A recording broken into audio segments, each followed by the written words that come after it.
El segundo de los libros de Sherlock Holmes, El signo de los cuatro, publicado en 1890, comienza con el gran detective desempacando una jeringa hipodérmica de su prolijo estuche de cuero, arremangándose y preparándose para inyectarse. Es cocaína, le dice al curioso Dr. Watson, una solución al 7%. ¿Te gustaría probarla? Casi inmediatamente después de su primera aparición impresa, Sherlock Holmes se convirtió en el usuario de cocaína ficticio más famoso del siglo XIX. Las primeras críticas a las historias de Holmes mostraban una fascinación por la imagen de un detective privado que debía estar o bien desentrañando un misterio de primera clase, o consolándose por la falta de uno con cocaína. Cuando su creador Sir Arthur Conan Doyle murió en 1930, un periódico observó con ironía que Sherlock Holmes era un hombre que usaba cocaína antes de que la cocaína fuera popular. Pero, ¿por qué Conan Doyle eligió específicamente la cocaína como la droga preferida de Holmes? ¿Y por qué el público victoriano, al menos al principio, estaba tan dispuesto a aceptar tanto a Holmes como a su solución al 7%? Para responder a esto, necesitamos conocer algo sobre la posición de la cocaína en la cultura de la época victoriana tardía. El alcaloide de la cocaína había sido aislado y extraído de las hojas de la planta de coca desde la década de 1850, pero no se conoció ampliamente hasta 1884. Ese año, Karl Koller, un joven oftalmólogo que trabajaba en el Hospital General de Viena, descubrió que una solución suave de cocaína podía actuar como anestésico local, y la reacción a ese descubrimiento fue eléctrica. En la década de 1880, una droga que podía eliminar el dolor de la cirugía manteniendo al usuario despierto parecía un milagro. Los anestésicos generales, como el cloroformo, se habían utilizado durante décadas, pero sus aplicaciones eran limitadas y conllevaban riesgos definitivos. Muchos médicos y pacientes todavía temían que poner a alguien a dormir en la sala de operaciones podría terminar con su no despertar jamás. La cocaína, en cambio, permitía realizar numerosas operaciones menores, como cirugías dentales y operaciones en los ojos, nariz, garganta y piel, sin el peligro y la dificultad de la anestesia general. Para una civilización al borde de un nuevo siglo, la cocaína parecía un verdadero avance tecnológico. Henry Power, uno de los presidentes de la Asociación Médica Británica, declaró: con el descubrimiento de la cocaína, parece haber amanecido una nueva era. La cocaína rápidamente se convirtió en una droga célebre, con titular tras titular proclamando: el último milagro de la cocaína.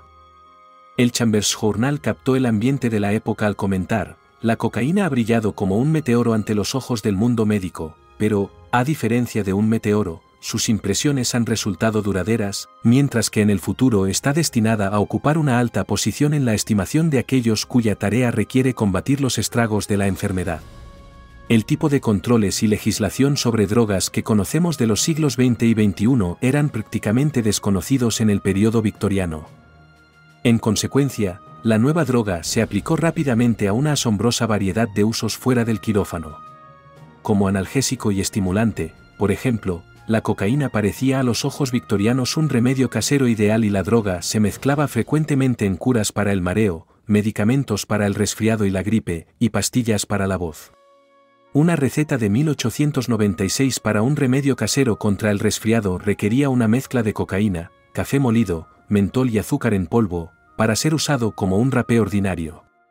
De manera similar, la cocaína se introdujo en el mundo de la alta moda, aunque no de la manera que podríamos esperar según las representaciones modernas de la droga. A finales del siglo XIX, surgió una sorprendente moda por los tatuajes. Entre la alta sociedad victoriana y la anestesia con cocaína parecía un medio ideal para evitar el dolor de la aguja del tatuador. Un periódico de sociedad informó que, hace algunos años, era una operación muy dolorosa, pero el descubrimiento de la cocaína la ha hecho indolora. Los tatuadores de celebridades, como Sutherland MacDonald de Jermyn Street y Horatio de Yokohama, de quien se informó que recibió el suculento salario de 2.400 libras esterlinas para visitar Nueva York y tatuar a un millonario estadounidense, fueron rápidos en asegurar a sus clientes que, sin importar cuán extenso fuera el diseño que pidieran, mediante el uso de cocaína, que se inyecta bajo la piel, la operación no causa el menor dolor. Este interés generalizado en la nueva droga ayuda a explicar por qué la cocaína atrajo a Conan Doyle en la creación de su detective ficticio. En la década de 1890, la cocaína aún era un descubrimiento nuevo y espectacular, un emblema de cómo la tecnología moderna podía emplearse para mejorar la vida de las personas de múltiples maneras. Holmes también fue escrito para ser el más moderno y actualizado de los investigadores científicos. De hecho, es tan completamente racional, tan totalmente científico en su enfoque de la vida, que Watson dice que a veces parece menos un hombre y más un autómata, una máquina de calcular. La cocaína, el descubrimiento médico más revolucionario de finales del siglo XIX, parecía perfectamente adaptada a este aspecto del carácter de Holmes, una droga moderna y de alta tecnología para el detective más moderno y tecnológicamente innovador.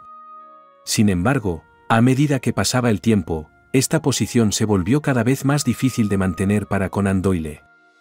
A principios del siglo XX, los riesgos de la adicción a la cocaína y la toxicidad eran mucho más conocidos y comprendidos. Para cuando se publicó La aventura del jugador desaparecido, en 1904, Conan Doyle había decidido desintoxicar a Holmes de su solución al 7% para siempre.